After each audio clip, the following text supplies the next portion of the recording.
have another question in the audience, is that right? Okay. I was curious to hear you all think about the later books as well. So God Help the Child was a little bit smaller. Love, Home, Mercy. So still packed, still getting everything out of every word, but different kinds of books. So it's interesting to think about the Morrison, the shift in her writing from the bigger books to the smaller books to the ones that even begin to tackle or have a contemporary audience. So we think about Morrison as historical when we see the other one like set in immediate time. Any thoughts about like what your responses were to the later 3 or 4 books? Well, I think those later books are extremely skilled novels, and I think they're a testament to the fact that she was continuing to learn and develop her craft. Right. Because I mean, they appear to have fewer pages, but they are every bit as big and important as Beloved. I think as you get older, you learn that less is more. Yep. Thank you, Candace. I'm part of the We Be Reading book club, and I recently came across a photo that appears in Angela Davis's archival materials that were donated to Radcliffe. And in the photo, it's our beloved author with about 5 other women who are members of the book club. And it's in the early 70s. Of your book club? No, I wish I was in that book club. What book It was the book club of Toni Morrison. It was Nitazaki Shange was in the book club. The writing group? No, it was. They called it a book. It's described as a book club in the archives. Now it might well have been a writing group, but it's described as a book club. So my question goes to what influences in terms of other authors had Morrison acknowledged in the course of her career that you might mention or recall?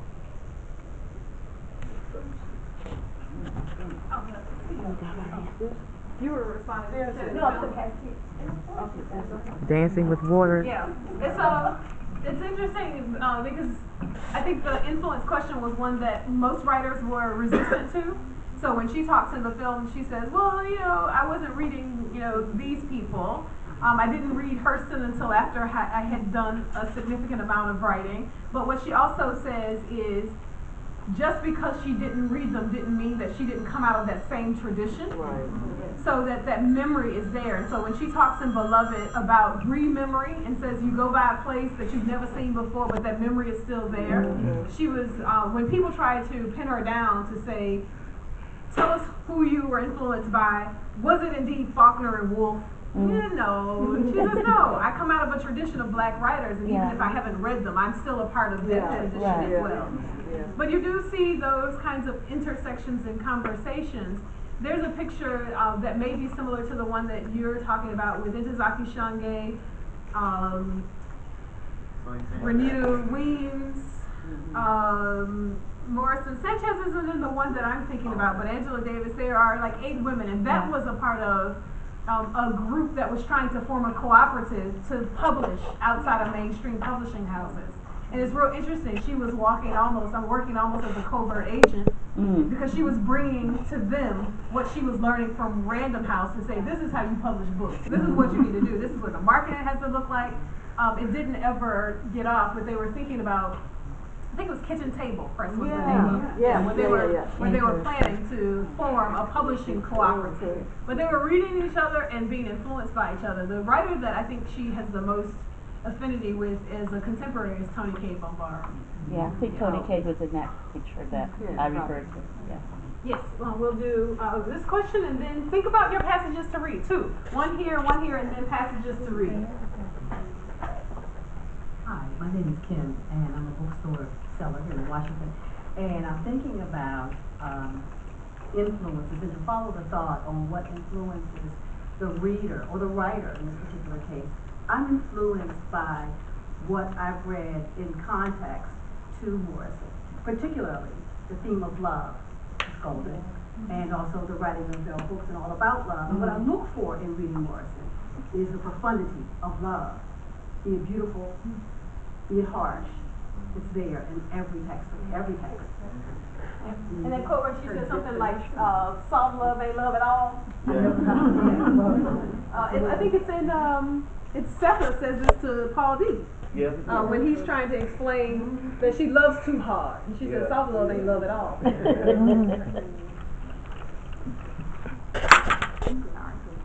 Hi, I'm Iris Bumbold, a freshman psychology major from Howard University, and I recall being really young and my mom letting me read The Bluest Eyes and being extremely unsettled and uncomfortable with Picola's fate at the end of the book, which I remember reading at the beginning, like, she tells you what's going to happen in the story and being like, well, okay, but for me, I never really fully digested what it was and what that meant for us as readers and what she wanted us to take from that. So I want to ask, how did that affect you guys as readers, and what did you pull from that story?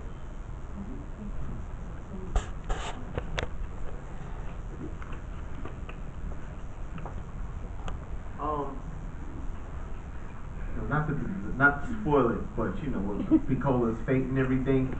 When I think I'd read The Bluest Eye for like the third time, and then I realized that I feel like I've seen Piccola, or I've seen just across the board, like, black people who like just been like devoured by, I'll just say, like, white supremacy and the view of white beauty and ugliness, just seem devoured and lost, like almost their humanity. I think humanity is almost gone. It's like they was finding stimulus and nothing else, and that's like the saddest thing. Like, so I remember just, you know, walking away from that book like sad, and then I think I saw a production of The Bluest Eye, and how they the only thing I remember is they had these blue eyes on the backdrop, and at the end of the play they bring the they bring the lights down, and the blue eyes actually had what is it, like the black light paint on it. So when the whole scene went dark, all that was left in the whole darkened theater were like these blue eyes, and it's like these eyes, like a wall of eyes just looking at everybody. It just freaked me out. It just drove the book even further. It just made me think about, like, that's always with black people. Yeah. That those blue eyes are always with us. And so, and that just, it was kind of like I don't want that to be my fate. I really don't. That's what it left me with. Like, how can I combat that? But I understand what you're saying. You're a young girl, and you know the book starts with this horrible fate, and I think everybody is hoping that the book will end differently. But the challenge that she presents us with as readers is to find a way to love that Piccola with that terrible fate anyway. It seems like, you know, like such a hopeless fate that she has. But we have to remember that many of us in the world are living hopeless fates every day of the year. And we can't only love the heroine when she has a happy ending. We have to love her in the midst of what appears to be a hopeless fate. And the last thing I'll say is I think that it's important that we also get her father's story to understand what informs his reality as well. Because I think my reading of it was quite similar to yours, I thought, and it's quite similar to the readings of critics who thought, how do you like air public dirty black laundry and have this conversation? I thought, well, is this the best way to tell this story, or is it possible that something else happens? But realistically, I think there are so many layers of what's happening in that text that we begin to hear why it happens, how it happens, and address the reality that that kind of obsessiveness is problematic on any number of levels, and that we have a responsibility, which interestingly enough we don't talk about as much, that Claudia's responsibility to tell that story in a particular kind of way and to explain, listen, sometimes things don't turn out the way that they should or the way that they are supposed to, but her presence, Claudia's presence of mind, I think is what we're supposed to take away from this text. Like, we gotta be clear-eyed to combat this in some way, and I think she has been. And, you know, as Darlene read from her brilliant essay, you know, she said, my job as a writer is to pull that veil away. Right. And she's gonna pull it away every time. She's gonna pull it away so black people can see it, so white people can see it, so nobody can turn away, because we're all responsible for it. So she wasn't just talking about slave narratives, she was talking about everything she wrote. Yep. So, yes. Yes, Ms. Wilburn. And then Yvonne's gonna start our reading from Song of Solomon. And then Frazier, I think, is going to close us out, but everybody can go in between. So, you'll be ready right after this time. I lost it. I was trying to forward it.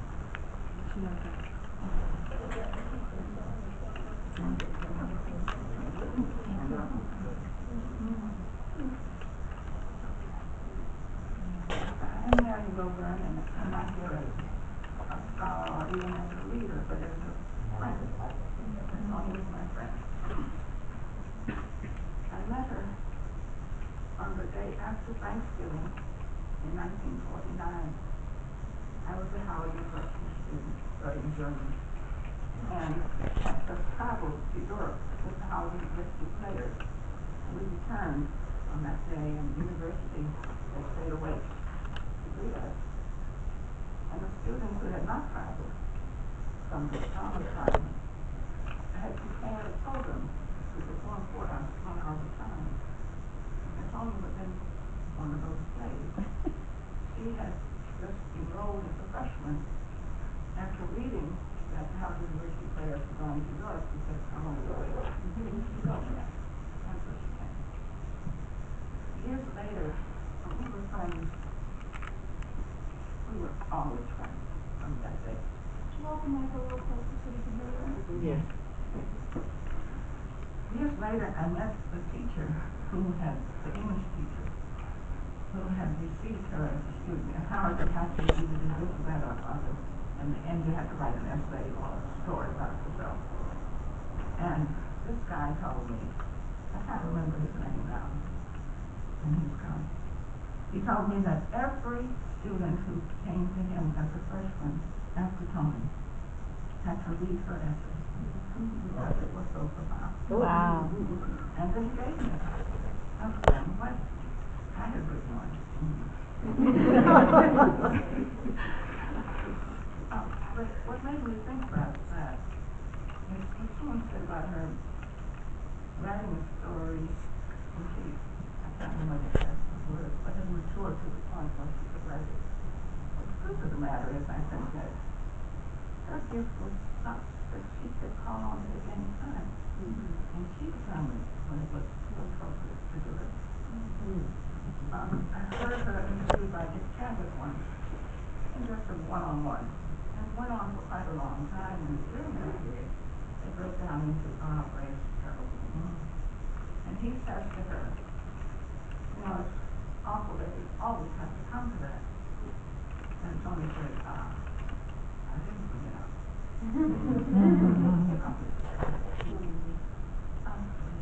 That's all I wanted to say, except that she was as extraordinary as a friend as she was as an author.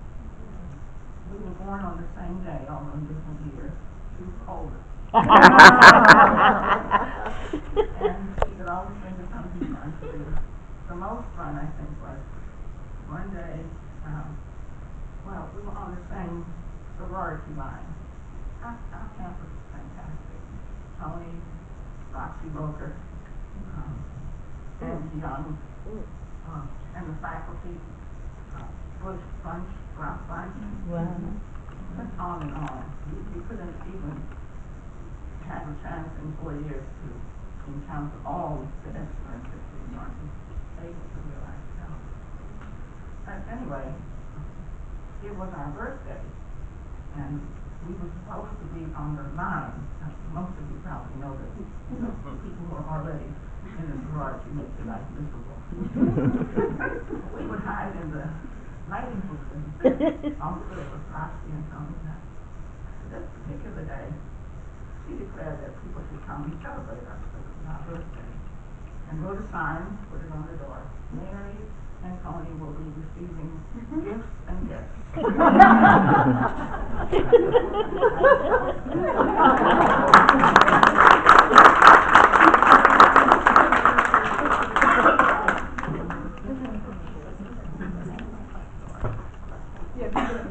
You wanted the podium. Asia's going to transition us over to the CD reading where, again, you'll have the opportunity for 2 minutes or so to read from one of your favorite passages. Just set us up a little bit, and we'll receive you.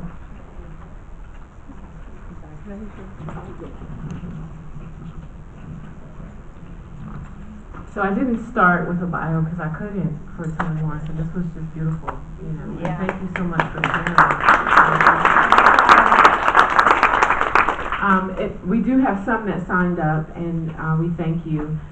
So before I introduce Yvonne, just to reiterate, because we would like to have time for fellowship. If you are going to share, please keep it to 3 to 5 minutes. And we trust you. 2? Okay, thank you, I appreciate that. 2 minutes, 2 minutes, 2. And we thank you for that ahead of time. And so I would like to introduce Yvonne Brown. Thank you so much, and she's going to read from the Song of Solomon. Thank you for having me. It's nice to be here. My mother died this year. My children lost all their grandparents this year. And Miss Morrison died the day before my daughter's 9th birthday. And today I'm going to read you the ending of Song of Solomon, where Hagar is at her daughter's funeral. My baby girl, the 3 words were still pumping in her throat as she turned away from the coffin. Looking about at the faces of the people seated in the pews, she fastened on the first pair of eyes that were directed toward her. She nodded at the face and said, "My baby girl." She looked for another pair of eyes and told him also, "My baby girl." Moving back down the aisle, she told each face turned toward her the same piece of news, "My baby girl. That's my baby girl. My baby girl. My baby girl. My baby girl." Conversationally, she spoke, identifying Hagar, selecting her away from everybody else in the world who had died. First, she spoke on the ones who had the courage to look at her, shake their heads and say amen. Then she spoke to those whose nerve failed them, whose glance would climb no higher than the long black fingers at her side. Toward them especially she leaned a little, telling in 3 words the full story of the stumped life in the coffin behind her. "My baby girl." Words tossed like stones into a silent canyon. Suddenly, like an elephant who has just found his anger and lifts his trunk over the heads of the little men who want his teeth or his hide or his flesh or his amazing strength, Pilate trumpeted for the sky itself to hear, and she was loved. It startled one of the sympathetic winos in the vestibule, and he dropped his bottle, spurting emerald glass and jungle red wine everywhere.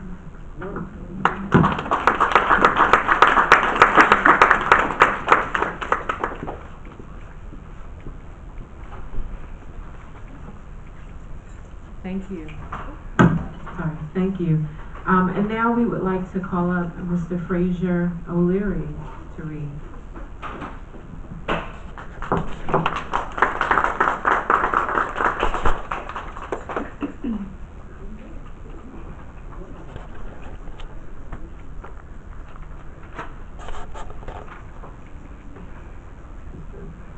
Good afternoon.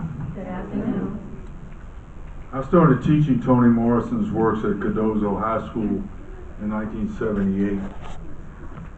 2 of my classes at Cardozo were the first classes in the world to read Love and A Mercy, thanks to the Toni Morrison Society. Tomorrow my classes at UDC will enter the world of Song of Solomon. You're all invited. And eventually they will read these words from the first Macon did at Lincoln Heaven. Stop picking around the edges of the world. Take advantage.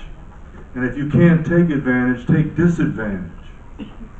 We live here, on this planet, in this nation, in this county, right here. Nowhere else. We got a home in this rock. Don't you see? Nobody starving in my home. Nobody crying in my home. And if I got a home, you got one too. Grab it. Grab this land. Take it. Hold it, my brothers. Make it, my brothers. Shake it. Squeeze it. Turn it. Twist it. Beat it. Kick it. Kiss it. Whip it. Stomp it. Dig it. Plow it. Seed it. Reap it. Rent it. Buy it. Sell it. Own it. Build it. Multiply it. And pass it on. Can you hear me? Pass it on. I have spent almost my entire career as a teacher passing it on with her words. I wrote a brief note to Toni Morrison in June after I'd been at this celebration in December last year because she was sick. We knew that she was sick and I wanted to see her for the last time. And she didn't show up. She was too sick to show up. So this is my letter to her. Dear Toni, this is Fraser O'Leary. I'll be working with a group of AP literature teachers next week, and I'm sure that the highlight of the week will be our discussion of Song of Solomon. This marks the 40th anniversary of my teaching my favorite book, and it has always been my highlight in my high school and college classes. I know that whatever success I have had as an English teacher for almost 50 years is directly connected to you. And I just wanted to let you know how much I try to spread the gospel according to Toni.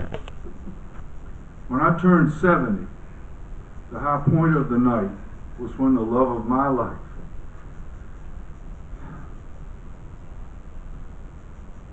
Myra, presented me with an autographed copy of Song of Solomon. Excuse me. That was the essence of Myra. You were always the other woman in my life. But there was never even a trace of jealousy from Myra. In 2016, Myra was diagnosed with cancer. And after a valiant battle, she flew away in September of 2017. To paraphrase Milkman, to paraphrase, there will never be another one like her. I feel the same way about you. Love, Fraser. Wow.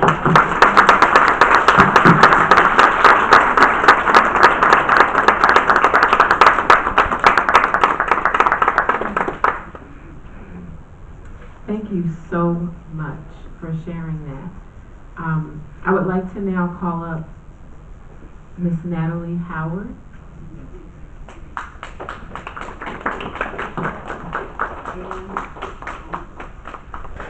Takes a little while. It's all right. Take your time. I always said to Toni Morrison, I'm the only person here who is older than you are. You know, took her. Wow. Did I drop it on drop? No, it's in your, It's in your hand. There you go. Happens when you're 91. The umbrella fell apart. The umbrella, the cover came off it. So the only thing I could find maybe to put the cover on was a sort of a child-size umbrella. which my little 3-year-old great-grand niece, when she saw this, immediately claimed it. So I said, well, I guess she will get it. It'll be hers. But I guess there aren't too many of us here who, well, there's a whole lot of us who actually knew Toni Morrison enough to have seen her. I saw her at the Smithsonian. Watch the cord. Yeah, because she's standing on I saw her, oh dear. Can I talk about it? Do I need it? You need it. Can you hear me if I? This is an old school teacher's voice too. Throw it out. I saw her at the Smithsonian where they promised we would not be able to get our books autographed, but we had, some of us, brought along big pocketbooks. And after the program at the Smithsonian, they had a reception for her, and she was on a panel with that other guy from England who had such a poor life in England. And anyway, afterwards they had a reception for them there, and so some of us kind of eased into the reception, even though we weren't invited. And after Uppity black women. She sat down. Toni Morrison was, as you said, a really nice person, and she welcomed our taking pictures with her, and she signed her book. And so at the end of that reception, women were going to their husbands and making them open up their suit jackets, and out would come books, and I opened up my pocketbook, and that is when I got her signature on my Song of Solomon.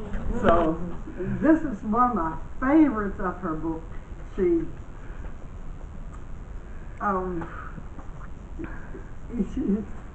I agree with her. People can fly, and that was what I got from this book. We can all fly. Now, one thing I would like to read to you. This umbrella was what we carried when we walked across the bridge to Sullivan Island, and Toni Morrison, they planted the first bench by the road. And if I can find it here among my stuff. I also brought along something on the opera. They didn't talk too much about the opera that she wrote and was performed. And those of us who were there for the performance saw it. Oh, mercy. Somebody You want to say Thank you, because I don't want to be up here all day. No, yeah, it is. Thank you, dear. You need a lot of help. The bench by the road. There is no place you or I can go to think about or not think about, to summon the presence of or recollect the absences of slaves. Nothing that reminds us of the ones who made the journey, of those who did not make it. There's not a suitable memorial